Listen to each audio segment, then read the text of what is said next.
Welcome back to the show. I'm your host, Kabir Singh, and this is Against the Grain. My mom always advises me to turn off my electronics at least an hour before bed, because odds are it's going to ruin my productivity. In most cases, she is right. But in this rare scenario, she was wrong because if I hadn't disregarded her advice, I wouldn't have found the subject of today's episode.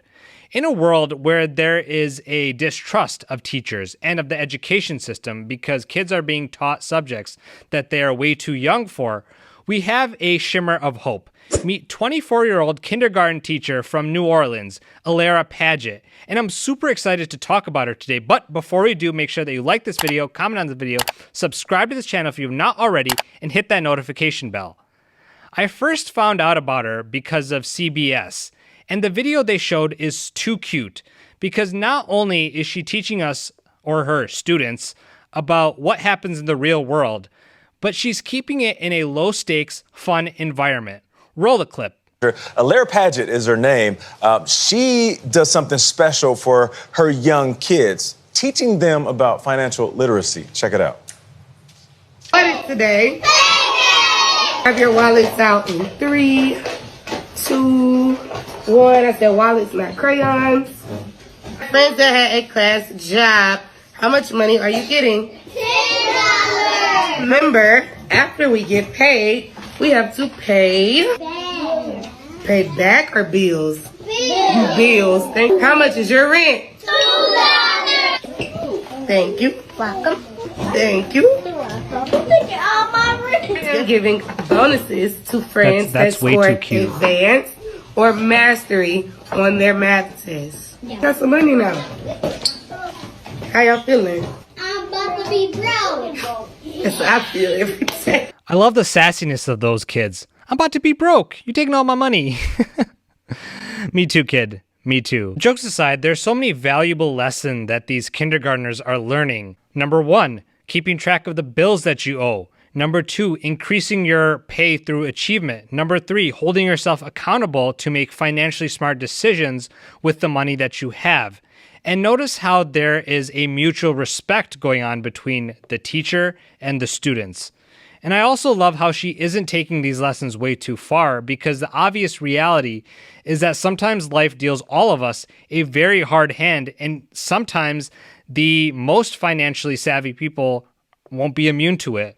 But the point is that if you learn how to be financially responsible at a young age, you have a better chance of surviving those turbulent times should they come your way. Now, after this, I started watching more on her social media, and I really loved what I saw. And I want to show you one more clip.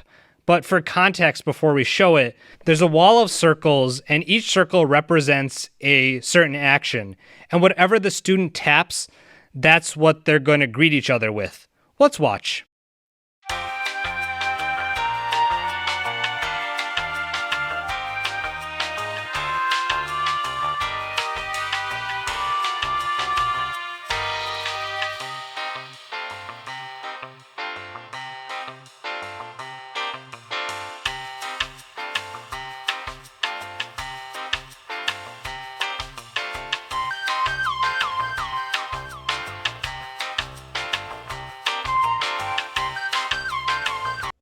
Okay, how can you not love somebody like that right off the bat? I mean, seriously, with that video too, there's so many lessons to be learned.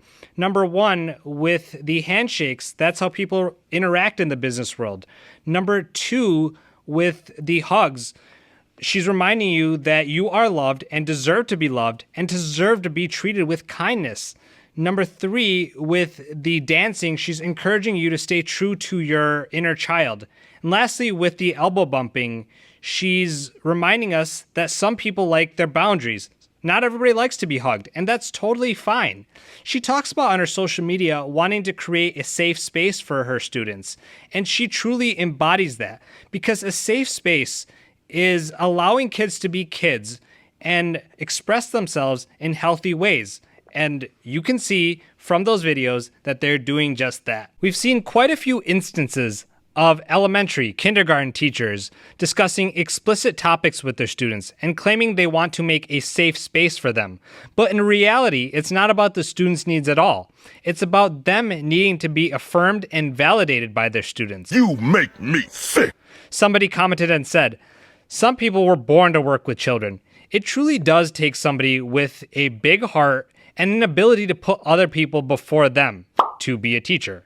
Which should remind you, there are genuine teachers out there these days that really care about their students' well-being. And in her videos on social media, she talks about loving seeing them becoming more self-sufficient. And I wish nothing but the best for Alara and her students, and I hope they grow up to be just like her. People who can look out for themselves and radiate kindness and love into this world. Which brings me to my next subject, who embodies just that. Her name is Caitlin Campbell. She is a barista from Toronto and a graduate of Liberty University, a private Christian college in Virginia. She's been known for her bubbly attitude and just wanting to spread kindness into this world. Let's watch a clip. Welcome to a day in the life running my mobile coffee trailer. It's pop-up day and the first thing we have to do is get our espresso dialed in and tasting amazing. Have the staff saying, my friend. Good morning! David? Dave? Let's go! Good morning! How's it going? Good. Right on. Latte without vanilla for you, my friend. Good morning! Latte, my friend. Oat milk latte for you, my friend. Latte with vanilla for you, my friend. With almond milk for you, my friend. This is your iced latte, my friend. We're getting started for you. Latte with simple syrup, my friend. Have a great rest of your day. She's such a joy, and she genuinely loves what she does, and you can tell. She's even said, "Every day I wake up with one goal in mind, and that's to spread some joy and positivity and to make someone smile." Pretty much my entire life, I've been told by people about how naturally happy and joyful I am, and how I have that sort of presence. And I don't think I really realized it until recently I started my business and was able to share my joy with the people. It really is the joy of the Lord that I have inside of me. It's ingrained in me, and getting to show that is one of my biggest purposes. I truly believe that's who I am and why God has put me here on this earth. What makes her story even more amazing is that when she was in college working as the assistant coach for the hockey team, she slipped on ice and fractured her skull. She had a TBI so severe that doctors told her she wasn't going to walk or talk again. But she didn't let it hold her back. Instead, it made her more resilient. She said, "I think it instilled a quiet confidence in me that I can overcome almost anything that is thrown my way with the support of my family and the Lord. It taught me about the importance of adapting, that things are going to come your way and you have to change. It's not going to be easy, but you have to take it one step at a time and keep rocking through it."